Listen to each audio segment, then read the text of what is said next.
Paano nyo inaharap yung mga pagsubok sa buhay? Paano nyo tinatrato yung mga mabibigat na suliranin dumadaan sa inyo? Ngayon, na nakaraan, paano nyo hinaharap at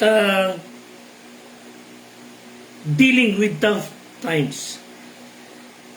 Sa awa at biyaya ng Diyos, sa ating pong pag-uusapan ngayong hapon, talakayin natin paano tayo makakapagtagumpay laban sa mga pagsubok sa buhay. May God help us to endure tough times. Ito po yung lingkod, Fred de Guzman, ang life coach ng Squad 240. Salamat po sa pakikiisa nyo sa ating pag-aaral. At nawa po, we will be able to learn how to endure tough times. Dapat na nakapag-uusap tayo ngayon at nalagpasan natin yung mga pagsubok ng buhay natin noong nakaraan, ibig sabihin, nalagpasan natin yung mga pagsubok. Hindi tayo magaling or sino man. Higit sa lahat, Diyos ang nagbigay sa atin ng kakayahan. Siya ang nagligtas sa atin, nag-alis sa atin sa pagkasipayo. Siya ang nagbigay sa atin ng lakas para makapagtagumpay sa mga pagsubok. Sa Psalm 34 verse 19, marami ang kadalamatian ng matuwid. Listen, ngunit inililigtas ng Panginoon sa lahat. So anuman pong kadalamatian, whatever that situation meron tayo, the fact na tayo ay nakalagpas, ang Diyos ang nagligtas sa atin doon. Lahat tayo nakaranas ng paghihirap. Lahat tayo nakaranas ng pagdurusa. In fact, iba sa atin papalabas na ron, iba papasok doon, iba nasa gitna noon. Ano man ang kalagayan natin, magtiwala po tayo sa Diyos. God will help us get out sa mga pagsubok. Wala kasi exempted sa atin. Kahit ngayong oras na ito na may mga pinagdadaanan tayo, isang mahal sa buhay na may sakit or pumanaw o financial setback or trabahong nawala sa atin, at kung ililista natin, mahaba-haba ito, pero di man sa ngayon, wala man kayong dinadaan ng pagsubok sa ngayon, your turn will be the next. Ang mahalaga po rito, mapaghandaan natin pagdating ng mabibigat na pagsubok sa buhay. We will be able to learn how to deal with them. So as you think about anumang mabigat na pagsubok meron kayo ngayon, hindi man kasi bigat ng nararanasan ng marami sa atin, o feeling mo ikaw na pinakamatindi ang pinagdurusahan sa ngayon, ang puntos dito, how are you going to deal with it? Walang favorable, agreeable, pleasant, nice thing to say kapag tayo po ay nasa gitna ng pagsubok. Panghawakan man natin ng Romans 8:28, minsan wawalan po ng saysay ito sa atin. When in fact, kung lilimiin natin yung sinabi ng kasulatan, Romans 8:28, nalalaman natin na ang lahat ng mga bagay ay nagkakalakip-lakip na gumagawa sa ikabubuti. Listen, lahat ng bagay na kinalalagyan natin ngayon ay gumagawa para sa ikabubuti ng mga nagsisiibig sa Diyos. And that suggests na yung mga mabibigat na pagsubok, the very situation you are now, could somehow be giving us good results. All things, sabi ng Bible, para sa ikabubuti. And how can it be true? Ang paniwala ko dyan, this would reconcile sa ating buhay na mabibigat, pagsubok, pag natutunan natin i-align ang isipan natin sa kaisipan ng Diyos. Pag yung isip ng Diyos, yung pananaw niya, nakalinya tayo sa kanyang pananaw at nakaayon sa kanyang kalooban, we would see things differently. Kasi tayo, we value comfort, we value convenience, we value ease, we want to be happy, we want to be free from pain. Of course, wala naman taong ayaw nun na matino ang isipan. Mababuting bagay yon, and we should enjoy them pag meron tayo nun. But somehow, kung yun lamang po ang nanaisin natin, at we would try to get rid of the pain, hardship, pressures, trials, baka hindi ho tayo maging handa. But when we align ourselves sa pananaw ng Diyos, sa sistema ng Panginoon, hindi ho magiging mahirap sa ating harapin na naman pagsubok. So, tulungan tayo ng Diyos to have that Christ-like attitude. Magkaroon tayo ng we would rather choose holiness than to be happy. We would rather to be Christ-like than to have that comfort. We would have that higher value na hindi lamang magkaroon tayo ng magagandang bagay, kundi we would have the best in life. And how do we know this? Sa Romans 8:29, yung sinabi ng Bible, itinalaga naman niya kayo na maging katulad ng larawan ng kanyang anak. So the goal of God is for us to be Christ-like. Not only to be comforted, not only to be happy, not only to be whatever. God wants us to become like His Son. Ibig sabihin, hindi para maging Diyos, kundi we would act, behave, talk, live tulad ng ginagawa ni Kristo nung siya nasa lupa pa. Ayaw ho ng Diyos na manatili tayo nakafocus lang, na maging komportable lang, na maging masaya lang. God wants us to be ready. Dahil hindi po lahat ng bagay o panahon lagi magdudulot ng kasiyahan, katuwaan sa ating buhay. Time will come, you will find pain and pressure and problem and trials and testing. Doon sa panahon yun, nais ng Diyos lalo masanay tayo yung maging katulad niya. So His purpose for those He redeems, tulad nating mga Kristiyano, is to be like Jesus Christ. Sa Romans 5:3 and 4, sabi ng Bible, di lang gayon, kundi naman nagagalak tayo sa ating mga kapigatian, nalalamang ang kapigatian ay gumagawa ng katiyagaan.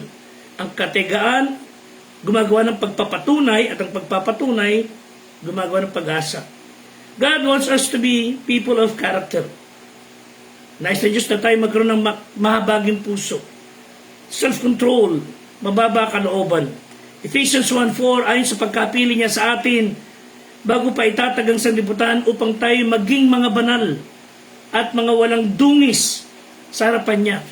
So God wants us not only to be happy but to be holy. If He is to choose kung ano dapat nating maranasan, we are to choose rather to be holy than to be happy. At bago panalangin niya ang sanglibutan, alam niya ang ating pagdadaanan at hindi ho siya nagpapabaya.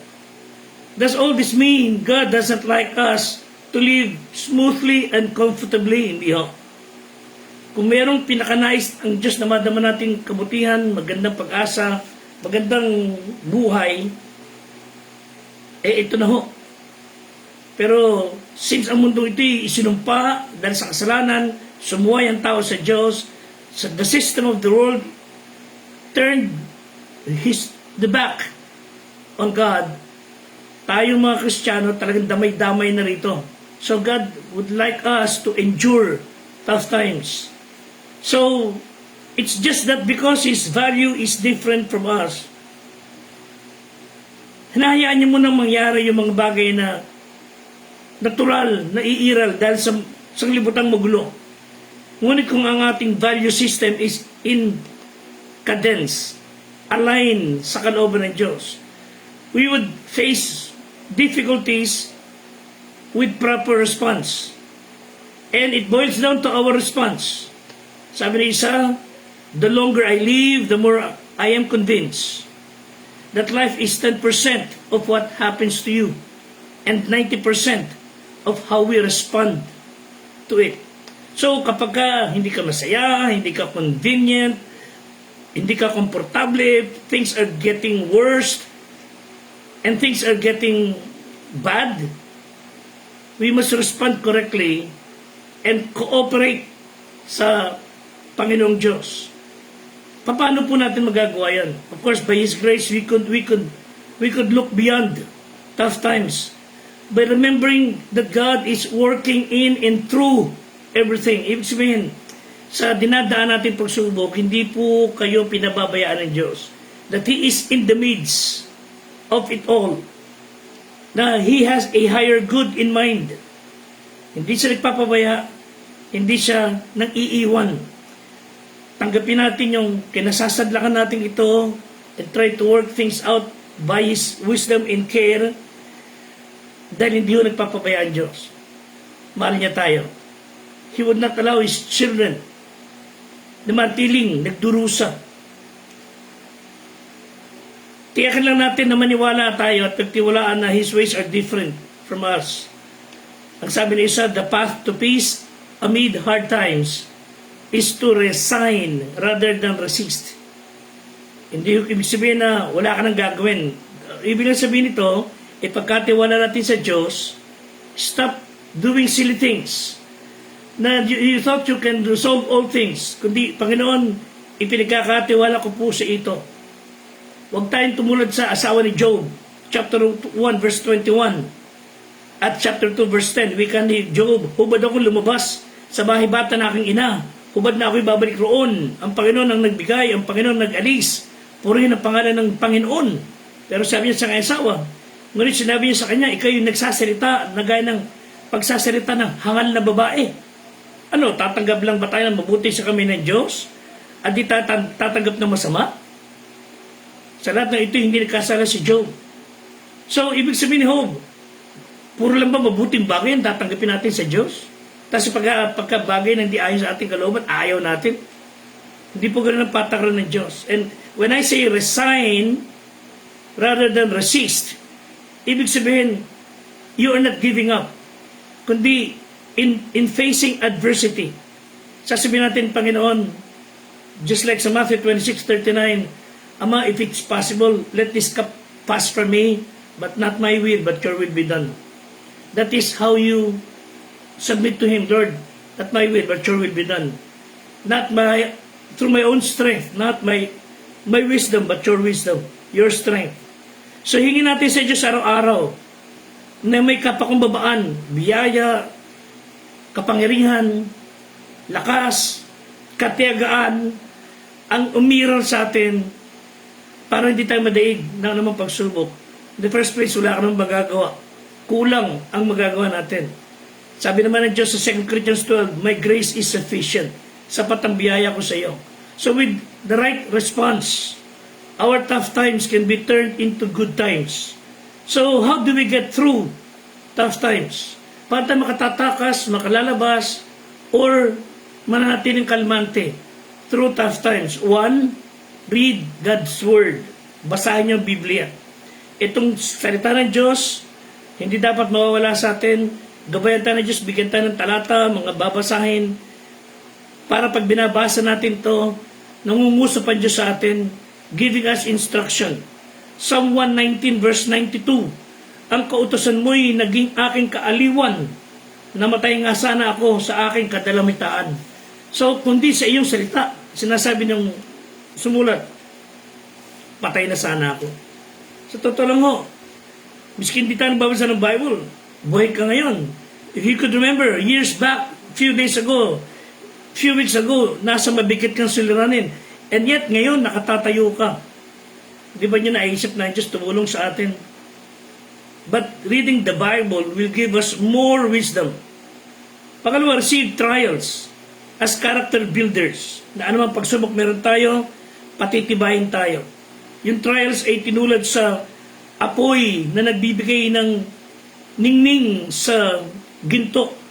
Na habang dumadaan sa apoy ang ginto, lalo siyang tumitibay, tumitining ang pagkaginto niya. And God uses them, yung fire of life, to teach us valuable lessons. Sabagat ng trials, pansamantala lang naman yan. Lilipas ulat yan. ginagawa lang tayong, pinipino lang tayo, parang ginto. Totoo sinabi ng Psalm 30 verse 5, weeping may endure for the night, but joy cometh in the morning. Tatangis tayo, iiyak sa mga pagsubok, subong magdamag, pero hindi habang buhay magdamag. Mamaya bukod luwayway, sisikat ang bagong araw. So, reach out to others. When you are in trials, huwag kang magmukmuk sa isang sulok. Try to see what can you do for others. Try to reach out to those who are experiencing the same. Dahil pagka natutunan nating magpagaan ng buhay ng ibang tao, gagaan din ang buhay nalo natin. At sila ay tumitibay. So when we reach out to others na dumadaan din sa parehas na pagsubok, we are able to put our own troubles sa tamang pananaw. Na kaya mo, kakayanin yan, then nakaya ko.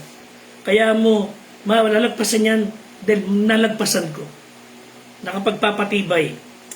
2 Corinthians 1, 3 and 4, purihin ang Diyos at Ama ng ating Panginoong Heso Kristo, na siyang umaaliw sa atin ng lahat ng kapigatian upang ating maaliw ang mga naroon din sa ganong kalagayan.